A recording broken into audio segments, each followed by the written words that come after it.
Hello అండి, అందరికీ నమస్తే. ఈరోజు మీకు అందరికీ పాతకాలం పద్ధతిలో చింతాకు ఉంటుంది కదా, ఎండు చింతాకుతో అన్నంలోకి కానీ టిఫిన్లోకి కానీ దేంట్లోకైనా సూపర్గా ఉంటుందండి. అది పొడి చూపించబోతున్నాను. టేస్టీగా ఉండే మన పాతకాలం పద్ధతిలో దీనికి ఎండుమిరపకాయలు చాలా తక్కువ పడతాయండి. నేను కొలతలతో చెప్పడం లేదు, మామూలుగా మీడియంగా చెప్తున్నానండి. చాలా టేస్టీగా ఉండే.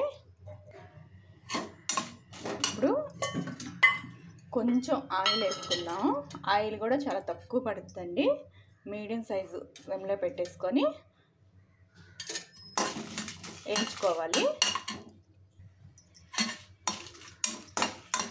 కొంచెం లైట్గానే వేయించుకోవాలి, ఎక్కువ వేయించుకోని అవసరం కూడా లేదండి. ఇప్పుడు కొంచెం జీలకర్ర అండి, తర్వాత ధనియాలు, ఇవి మిక్సీ జార్లోకి వేసుకొని చింతాకు కూడా దీంట్లోనే వేయించేసుకున్నాం. చిట్పట అంటున్నాయి కదా, వేగిపోయాయి. ఇప్పుడు ఎండు చింతాకు వేసుకుందామండి. నేను తీసుకున్న కొలతకి ఆ మిరపకాయలు సరిపోతాయి. మీకు కొలతలు ఏం చెప్పడం లేదు. ఇది కూడా కొంచెం లైట్గా ఆయిల్ వేసుకోండి. కొంచెమే పట్టిందండి. దీంట్లో ఆయిల్ కూడా చాలా తక్కువగా, చాలా మంచిది కదా. ఇది పాతకాలంలో ఇలా చేసుకుంటూ పెట్టుకున్నాం అనుకోండి, రైస్లకు కూడా ఎప్పుడు కావాలంటే అప్పుడు మనం చింత చిగురు పచ్చళ్ళ అలా మన సీజన్లోనే కదా. ఇది 1 year మొత్తం దీంతో పాటు ఎండు చేపల్లో కూడా వేసి చేసుకుంటారండి చాలామంది.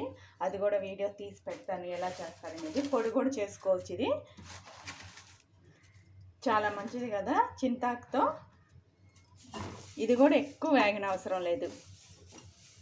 కొంచెం చిట్టుపట్ట అన్నాక మనం స్టవ్ ఆఫ్ వేసేసుకోవడమే. ఇదిగోండి, ఇప్పుడు కలర్ మారింది కదా, ఇంకా స్టవ్ ఆఫ్ వేసుకోవడమే.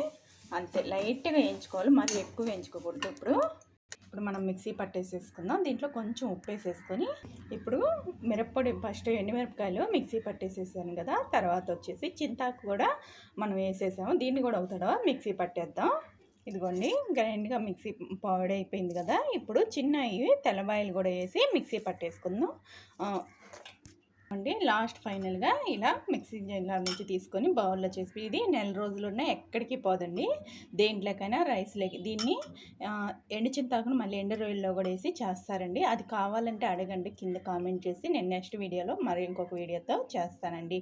ఇదండి ఈరోజు వీడియో వచ్చేసేసి. నచ్చితే లైక్ చేయండి, సబ్స్క్రైబ్ చేయండి. మళ్ళీ ఇంకొక మంచి వీడియోతో మళ్ళీ కలుద్దాం.